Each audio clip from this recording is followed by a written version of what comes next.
बुंदेलखंड जनसंवाद पर आज हम बात कर रहे हैं छतरपुर में, और छतरपुर में बुंदेलखंड जनसंवाद का ये मंच सजा हुआ है। बेहद खास मेहमान हमारे साथ इस वक्त मंच पे हैं। पारुल साहू जी हैं, कांग्रेस की नेत्री हैं और साथ ही साथ पूर्व विधायक हैं। ललिता यादव जी हैं, पूर्व राज्य मंत्री हैं, भाजपा की नेत्री हैं।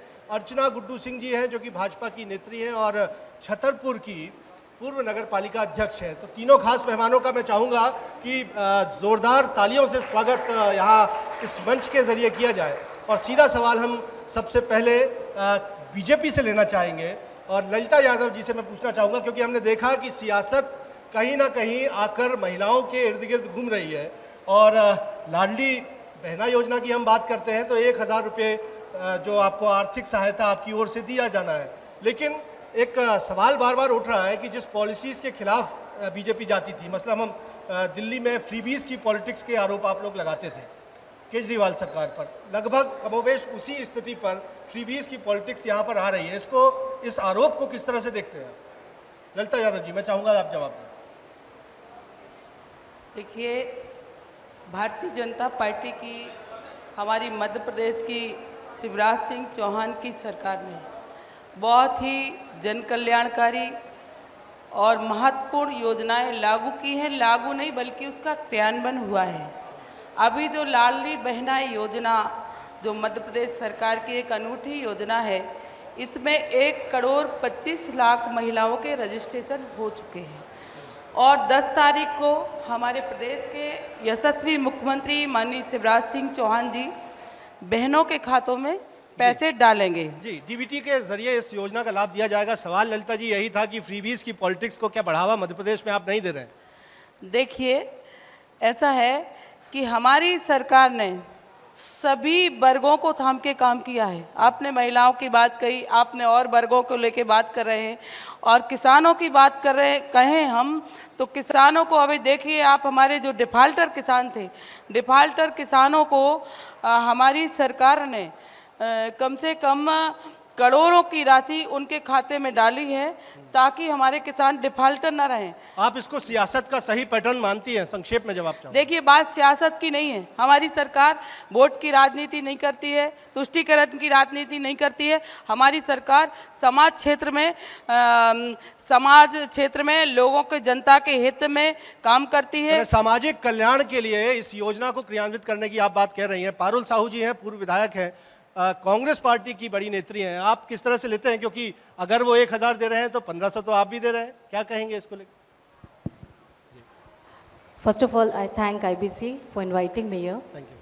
मैं केवल इतना कहूँगी कि एकाएक चुनाव के पहले ये योजना बीजेपी के द्वारा लॉन्च की गई है मध्य प्रदेश में। दूसरी बात, कांग्रेस का जो विजनरी हमारे लीडर हैं सम्माननीय कमलनाथ जी, उनको पता है कि सही तरीके से पैसा इन्वेस्ट कहाँ होना चाहिए। आप देखिए, जो आबादी हमारी महिला है, आज महिला जो पैसा सेव करती है, saving is equal to investment, and he said कि ज़्यादा पैसा हमको महिलाओं को क्यों नहीं देना चाहिए। इस योजना में कोई कंडीशन नहीं है।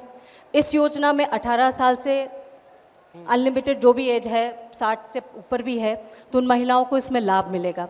आप सपोज़ करिए कि एक परिवार में 4 महिलाएं हैं, एक माँ, एक बहू, एक बेटी 18 वर्ष से ऊपर और एक उम्र दराज 60 उम्र से ऊपर। अगर 4 महिलाएं हैं और उनको 18,000 रुपये सालाना मिलता है तो साल का कितना सेव होगा? लगभग 72,000। और साथ ही साथ आप देखिए, सिलेंडर जो महंगा हुआ है उसको अगर 5,500 रुपये में दिया जा रहा है तो 600 रुपये एवरेज सेविंग आज हर घर में महिला करेगी। साल का कितना हुआ? 7,000। और उसके साथ उन्होंने एक राहत और दी है। लगातार ये कह रही है कि आप अकल की नहीं नकल की पॉलिटिक्स कर रहे हैं। Not exactly. अगर अकल और नकल की बात होती, आपको इस बात को समझ में इसीलिए आया देरी में क्योंकि जब पिछला इलेक्शन हारी बीजेपी और जब जीती नहीं, जनता का सपोर्ट नहीं मिला, तो विधायक और मंत्री खरीदने पड़े उनको, तब जाके सरकार मध्य प्रदेश में आई है। ये सब इस बात को अग्री करते हैं कि नहीं? तब जाके सरकार आई है। और मैं एक युवा नेत्री होने के नाते मैं भी बीजेपी की विधायक रही हूँ। मैंने किस लिए छोड़ा, इसका भी एक उद्देश्य था, क्योंकि ये डेमोक्रेटिक कंट्री है। हमारे देश में लोकतंत्र है, लोगों के द्वारा चुनी हुई सरकार का सम्मान करना चाहिए। ये परंपरा मध्य प्रदेश में पहली बार आई है कि आप विधायक खरीदो, मंत्री खरीदो और सरकार बना लो। वाह साहब, अगर ऐसे ही करना है तो चुनाव कराने की ज़रूरत क्या है? पूरे देश में, प्रदेश में आप यही करिए, सरकार करिए और राज करिए। क्या ये सही है? इस चीज़ को मैंने उचित नहीं समझा, इसलिए किसी ना किसी को तो खड़ा होना पड़ेगा। मैं लंदन से पढ़ाई करके आई, मैंने राजनीति की, राजनीति के माध्यम से मैंने कहा क्षेत्र में, इस इंडिया में हम कंट्रीब्यूट करें।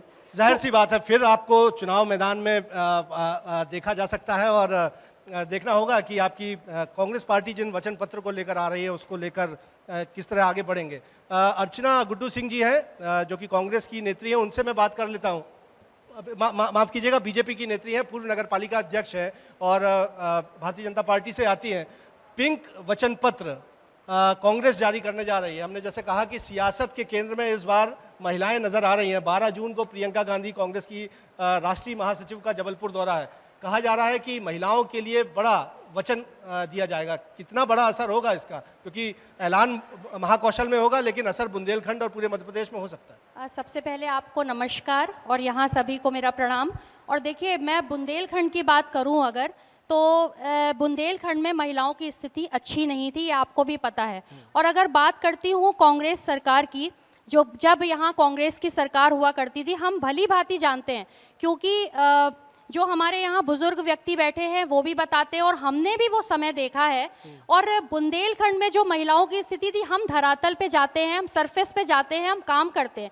और निश्चित रूप से जब से भाजपा की सरकार आई है, जब से बीजेपी की सरकार आई है, मैं कहना चाहूँगी, भली भांति प्रकार से कहना चाहूँगी कि जो स्थिति भाजपा के कार्यकाल में महिलाओं की सुधरी है वो पहले कभी नहीं थी। और जितनी आप योजनाओं की बात करते हैं, आप लाडली बहना की बात करते हैं, लाडली बहना का जब हम लोग इस काम के लिए अपने वार्ड्स में गए, अपने गांव में गए, जब हमने स्वाभिमान देखा महिलाओं के चेहरे पे, माथे पे, जो एक तसल्ली का भाव देखा, एक खुशी का भाव देखा, वो वास्तव में पहले कभी नहीं था। और बात करते हैं अगर कांग्रेस की, तो आप देखिए, अभी हमारी सम्मानीय दीदी कह रही थी, पारुल दीदी कह रही थी कि जैसे भाजपा ने सरकार बनाई, तो मैं ये कहना चाहूँगी, नकल की राजनीति तो आप लोग करते हैं, कांग्रेस करती है। और जिस प्रकार से जब हमने लाडली बहना योजना बनाई, आपके मन में क्यों नहीं भाव आया कि आप 1000 रुपये महीना पहले भी दे सकते थे, पहले भी बात कर सकते थे? और हमने 15 महीने का उस कार्यकाल को भी देखा कि जब आपने बोला कि हम 51,000 रुपए अपने कन्यादान योजना में अपनी बेटियों को, बहुओं वो तमाम आरोप प्रत्यारोप का सिलसिला लंबा है, लेकिन जहां तक सवाल मेरा सीधा सवाल अर्चना जी आपसे था, मैं बुंदेलखंड की बात करूंगी कि जितना महिलाओं के लिए भारतीय जनता पार्टी ने कोई भी मैनिफेस्टो निकाल लें, लेकिन वास्तव में धरातल में अगर काम किया है महिलाओं के लिए तो भाजपा ने ही किया है, मैं कहना चाहूंगी। पारुल जी, संक्षेप में आपसे जवाब ले लें, क्योंकि महाकौशल से ऐलान, प्रियदर्शनी या पिंक वचन पत्र जो कि प्रियंका गांधी करेंगी, कितने उत्साहित हैं आप लोग? क्या उसका परिवर्तन आएगा? और जैसा बीजेपी की नेत्री कह रही हैं कि बदलाव महिलाओं की स्थिति में बहुत आ गया, तो वो असर नहीं करेगा। नहीं, अभी तक मध्य प्रदेश में पिछले 20 वर्ष से महिलाओं के बारे में क्यों नहीं सोचा गया, मैं ये सवाल पूछना चाहती हूँ। एकाएक अभी चुनाव के पहले ही 5 महीने पहले आपने ये वचन पत्र लॉन्च किया है। 20 साल से तो बीजेपी की सरकार रही है। दूसरी बात, अगर इतनी चिंता महिलाओं की, बेटियों की है, आज दिल्ली में बैठी हमारी महिला रेसलर्स हैं, वो अपने न्याय के लिए लड़ रही हैं, और क्या अन्याय उनके साथ हो रहा है वो पूरा देश देख रहा है। इतना समय नहीं लगना चाहिए सरकार को कि एक बेटी अगर पुकार कर रही है, वो भी माइनर, सुप्रीम कोर्ट के आदेश पे FIR दर्ज होती है, उसके बाद भी आप अरेस्ट नहीं कर पा रहे हैं क्योंकि वो आपके सम्माननीय सांसद हैं। This is very sad. And सभी महिलाओं की तरफ से मैं कहूँगी, अगर इस स्थिति में आके महिलाओं को अपने अधिकार के लिए, उनके साथ जो गलत हुआ है, सड़क पे जाके लड़ाई लड़नी पड़ेगी, तो कैसे सक्सेसफुल सरकार आप मानेंगे उसको? और रही बात मध्य प्रदेश की, महिलाओं का सबसे बड़ा मुद्दा क्या है आपका? बुंदेलखंड में महिलाओं के लिए मैं इतना ही कहूँगी, आज जो योजना, नारी सम्मान योजना कांग्रेस सरकार लेके आ रही है महिलाओं के लिए, मेरी बात पूरी नहीं हुई थी। प्रति साल अगर महीना सेवे करना चाहे तो लगभग 92,000 हर घर में सेविंग होगी, और सेविंग होगी तो इन्वेस्टमेंट होगा, इन्वेस्टमेंट होगा तो बैंक से लोन मिलेगा, और पूरी इकोनॉमी जो हमारे मध्य प्रदेश की है वो बेहतर स्थिति में आएगी, क्योंकि आज हमारा मध्य प्रदेश कर्जे में डूबा हुआ है। उसको बेहतर करने के लिए एक बहुत अच्छा सुझाव तो है। हम बेहतर बुंदेलखंड, बेहतर मध्य प्रदेश की बात कर रहे हैं और जनसंवाद का मंच लेकर इसी मकसद से हम आए हैं कि आधी आबादी की बात आज इस मंच के जरिए रखी जा सके।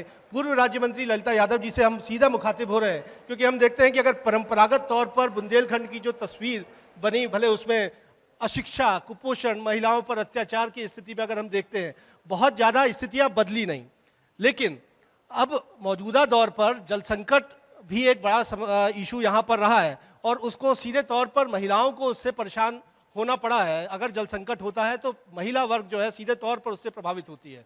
आप इस दिशा में आप लोगों ने क्या किया है? देखिए, अभी मैं हमारी बहन पूर्व विधायक पारुल जी को सुन रही थी। उन्होंने आरोप लगाया, हमारी सरकार पर आरोप लगाया। उन्होंने कहा कि विधायकों की खरीद फरोख्त की।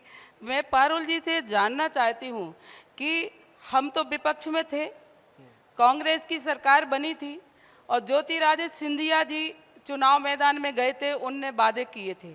जब उनके वादे पूरे नहीं हुए तो उनके विधायकों ने इस्तीफा दिया और उनने भारतीय जनता पार्टी ज्वाइन की।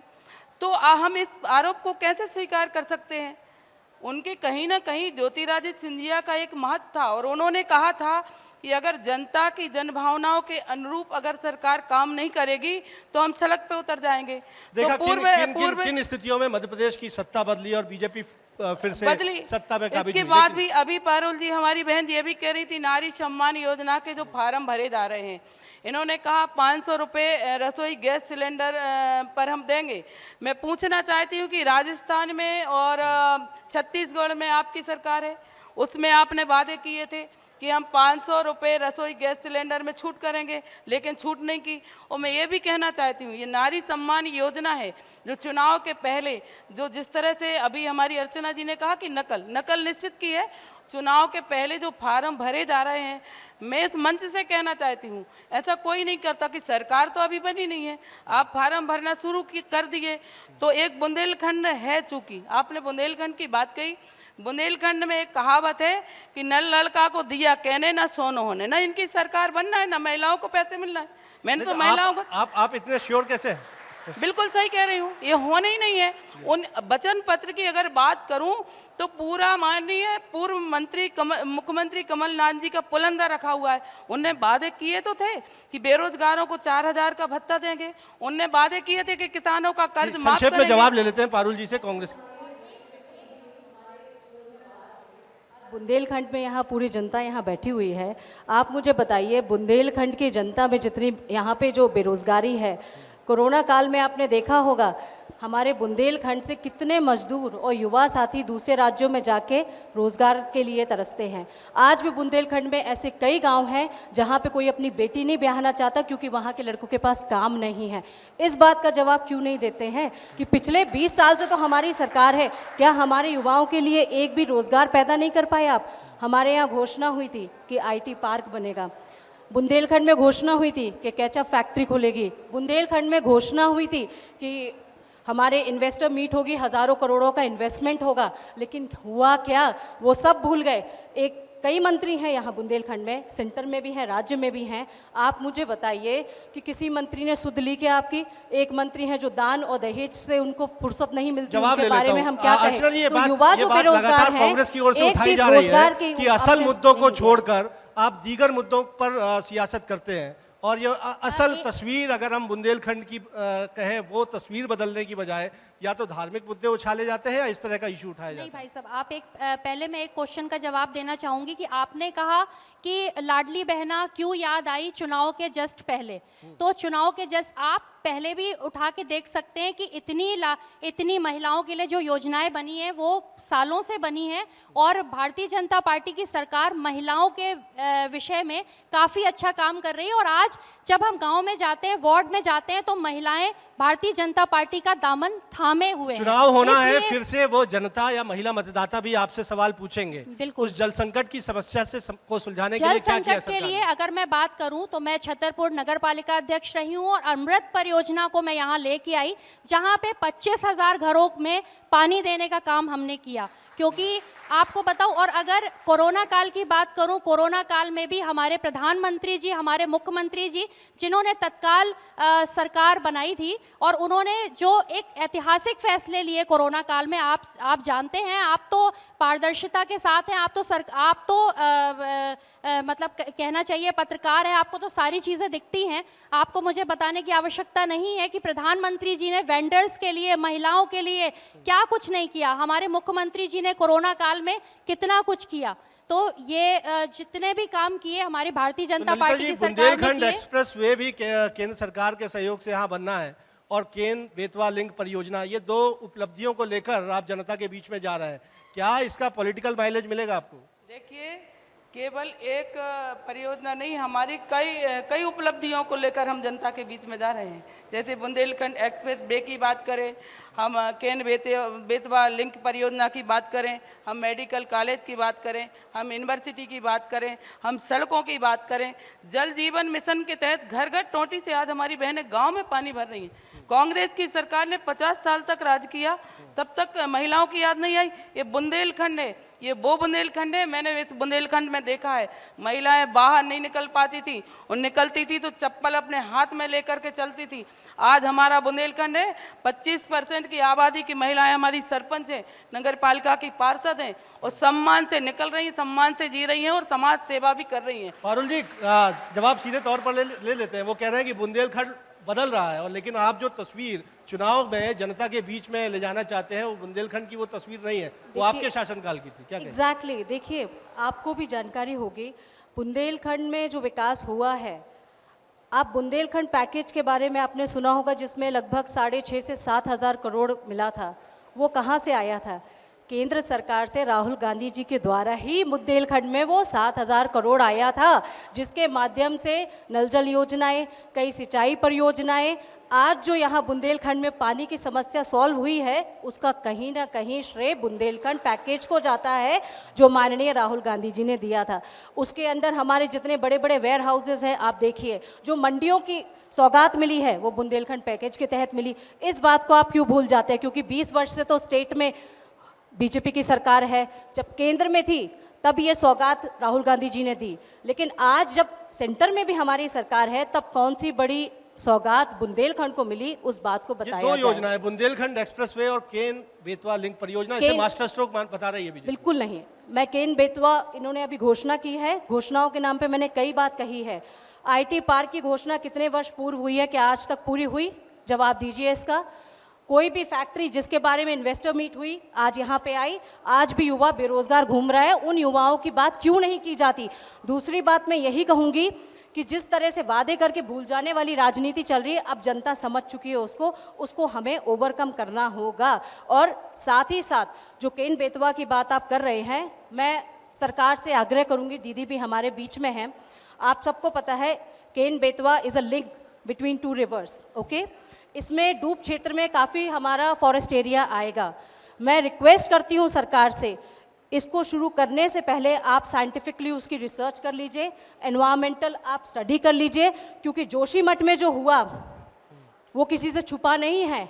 वहाँ से जो टनल्स और जो उत्तराखंड में डेवलपमेंट हुआ, उसके कारण जो जोशीमठ में हुआ, तो उस पर्यावरण रिसर्च को भी आपको ध्यान में रखना होगा। क्योंकि आप अगर एक एग्जाम्पल लें, यूएस में 1926 में मिसिसिपी और मिसोर, 2 रिवर का जो एक लिंक हुआ था, मैं एग्जाम्पल दे रही हूँ, ये सही एग्जाम्पल है, उसके कारण बहुत बड़ा फ्लड और डिजास्टर हुआ था, जिसके कारण अमेरिका ग्रेट डिप्रेशन में गया था और उससे उभरने के लिए उसको सालों साल लग गए थे।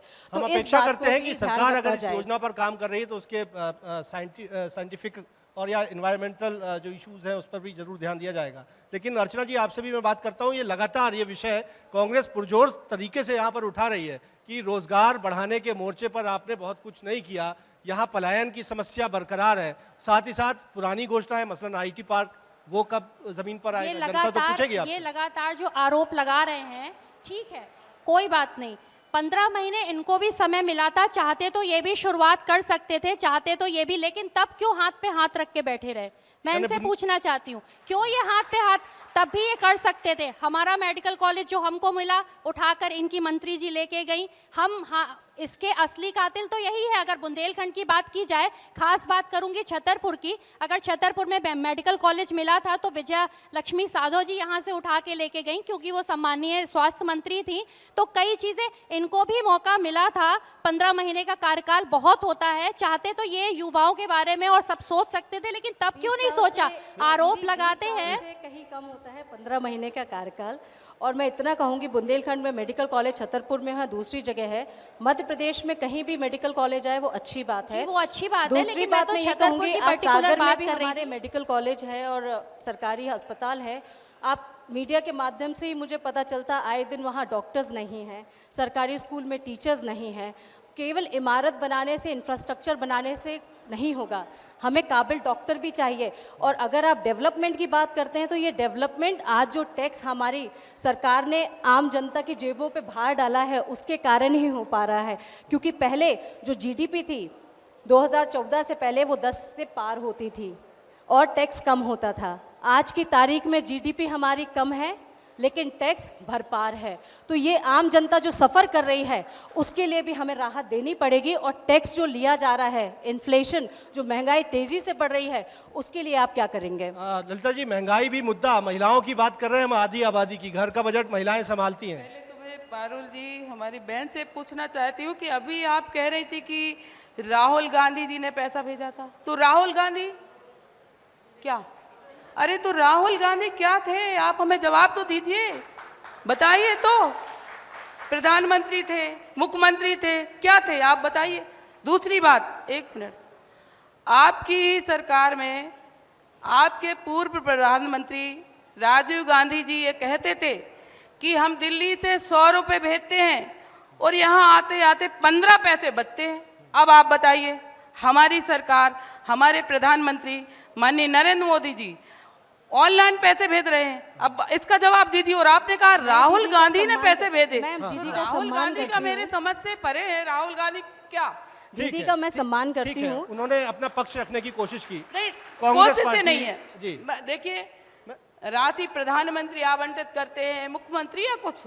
राहुल गांधी नेता है कांग्रेस के, लेकिन उनको ये अधिकार तो नहीं है, आपने कहा है, इसलिए मैं पूछ रही हूँ। और साथ ही हमारी बहन, आपने ट्रांसपेरेंसी की बात की दीदी जी, मैं आपसे नहीं मैं आपकी बात मैं पूरा जवाब दे दूं। आपने ट्रांसपेरेंसी की बात की। जो 50 साल पहले भारत था और अब भारत है, परिवर्तन हर किसी में आया है, क्योंकि हमारा भारत धीरे धीरे बढ़ रहा है और हर किसी का कंट्रीब्यूशन है भारत के ग्रोथ में। ट्रांसपेरेंसी आ जाइए, क्योंकि सब कुछ आज टेक्नोलॉजी बहुत फास्ट हो गई है। मुझे आप बताइए, आप जो इन्वेस्टमेंट की बात कर रही हैं, हमें मध्य प्रदेश में डेवलपमेंट के नाम पे स्मार्ट सिटी मिली, और स्मार्ट सिटी में आप कह रहे ट्रांसपेरेंसी है। उज्जैन में साक्षात सप्तऋषि जी गवाह दे रहे हैं कि करप्शन हुआ है स्मार्ट सिटी के नाम पे। इसका जवाब क्या है आपके पास कि ये जो करप्शन हमारे स्मार्ट सिटी के नाम पे हो रहा है उसमें ट्रांसपेरेंसी आप कब लाएंगे? ललिता जी, एक आपसे मैं जवाब ले लेता हूँ। आप बार बार गिना रही हैं कि बुंदेलखंड की हालात क्या थे जब कांग्रेस की सरकारें थी। वही तो वजह थी जिसके चलते जनता ने सत्ता की बागडोर आपको थाम दी। लेकिन कमोबेश अगर हम 3-4 बानकों पर बात करते हैं, महिलाओं की स्थिति भी बात करते हैं, या पेयजल संकट की हम बात करते हैं इस क्षेत्र में, वो बदलाव जितना दावा था उसके मुताबिक बहुत कुछ दिखता नहीं है। देखिए, पेयजल संकट की अगर आप बात करते हैं, पेयजल संकट की अब ऐसी स्थिति नहीं है कि गांव में लोग परेशान रहे या शहरों में लोग परेशान। जल जीवन मिशन की योजनाएं आपकी बहुत सी अधूरी हैं। नहीं है, लेकिन काम चल रहा है ना। ऐसा तो नहीं कि काम है, घोषणा कर दी हो, काम नहीं हो रहा, उस पर काम चल रहा है। जल जीवन मिशन से हम मलेरा क्षेत्र में जाएं, अन्य क्षेत्रों में जाएं, किशनगढ़ क्षेत्र में जाएं, वहाँ टोटी से महिलाएं पानी भर रही हैं, नल घर पर आ रहे हैं। आज वो स्थिति नहीं है। बुंदेलखंड को मैंने बहुत नज़दीकी से देखा है। अभी आपने कहा कि बुंदेलखंड के लोग कोरोना के समय बाहर थे। देखिए, कोरोना के काल की अगर बात करते हैं तो हमारे देश के प्रधानमंत्री अगर माननीय नरेंद्र मोदी जी नहीं होते तो इस देश का क्या हाल होता भगवान ही जानता। और ईश्वर की कृपा से माननीय शिवराज जी भी उस समय आ गए थे। नहीं तो इस मध्य प्रदेश का क्या हाल होता। आज हम ऑक्सीजन की बात करें तो माननीय मोदी जी ने एयरलिफ्ट से ऑक्सीजन भेजी, ट्रेन के माध्यम से ऑक्सीजन भेजी, सारी चीज़ें। आज वैक्सीन, मुफ्त वैक्सीन पूरे देश में लगवाने का काम किया। तो आज जो हम दिख रहे हैं खुशहाल और जिस तरह से लोग जीवित हैं, तो आज माननीय प्रधानमंत्री माननीय नरेंद्र मोदी जी की ये देन है। साथ ही युवाओं की आपने बात करी है, पीएम मोदी का चेहरा लेकर ही आप चुनाव मैदान में उतरेंगे। अर्चना जी, मैं आपसे जानना चाह रहा हूँ, हम आधी आबादी की यहाँ पर लगातार बात कर रहे हैं। कांग्रेस लगातार एनसीआरबी के आंकड़े गिना रही है कि महिलाओं की स्थिति या उन पर अत्याचार का आंकड़ा जो है वो हम बुंदेलखंड अगर अंचल में बात करते हैं, यहाँ ज़्यादा है महिला अत्याचारों को लेकर। क्या कहेंगे आप, कैसे काउंटर करेंगे चुनाव? नहीं, मुझे लगता है अगर ये ऐसी बात कह रहे हैं तो इनको बिल्कुल भी जानकारी नहीं है, इनको गलत जानकारी है। अगर अभी ग्रामीण क्षेत्रों में जाएं, आप नगरीय क्षेत्रों में जाएं, तो इसमें भारी गिरावट आई है। और यदा कदा कहीं कोई वो होता है, कोई बात होती है, तो उसको संज्ञान में लिया जाता है, उस मामले को संज्ञान में लेके उस पर काम करते हैं। और अगर आप देखिए कि 33% आरक्षण मिलने के बाद जो महिलाओं की स्थिति सुधरी है मध्य प्रदेश में, बुंदेलखंड में, क्योंकि हम लोग लगातार महिलाओं के संपर्क में हैं, महिलाओं को लघु कुटीर उद्योग के माध्यम से। मुझे स्वयं, मैं आपको बताऊं, जब मैं नगर पालिका अध्यक्ष थी, मैंने यहाँ पे एक आद्या समिति जिसमें आज 6000 महिलाओं को रोजगार मैं स्वयं दे रही हूँ और जिसको प्रमोट किया गया है। मैंने उस समय नगरीय प्रशासन मंत्री कैलाश विजयवर्गीय, जिनको मैंने जब ये पूरी अपना प्रोजेक्ट बताया था तो उन्होंने मेरी पीठ थपथपाई थी। और निश्चित रूप से महिलाओं की बुंदेलखंड में जो स्थिति सुधरी है, अगर आप सरफेस में जाएंगे, अगर आप स्तर पे जाएंगे, गांव पे जाएंगे, तब आपको पता चलेगा महिलाएं कितनी एक खुश हैं। संक्षेप में जवाब मैं ललिता जी से लेना चाहूंगा, प्रदेश उपाध्यक्ष भी है भारतीय जनता पार्टी की। अब की बार 200 पार का नारा, और इधर राहुल गांधी कह रहे हैं कि 150 सीटें लेकर आएंगे। देखिए, अभी संक्षेप में जवाब दीजिएगा महिलाओं हमको। पे मैं थोड़ा सा बात कर लूं। संक्षेप में। महिलाओं की स्थिति को सुधार करने के लिए हमारे प्रदेश के मुख्यमंत्री माननीय शिवराज सिंह चौहान जी ने विधानसभा में फांसी का दंड देने का प्रावधान किया है।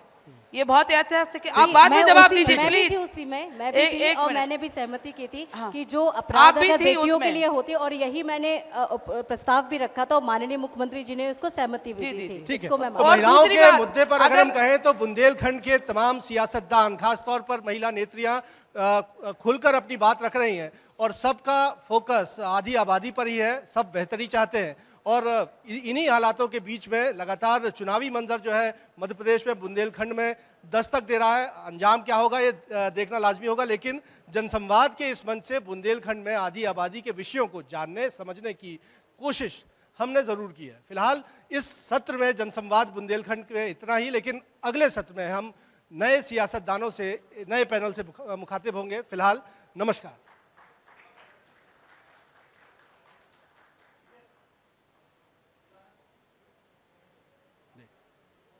जी, आप लोग का 2 मिनट स्वागत होगा, आप बैठिए।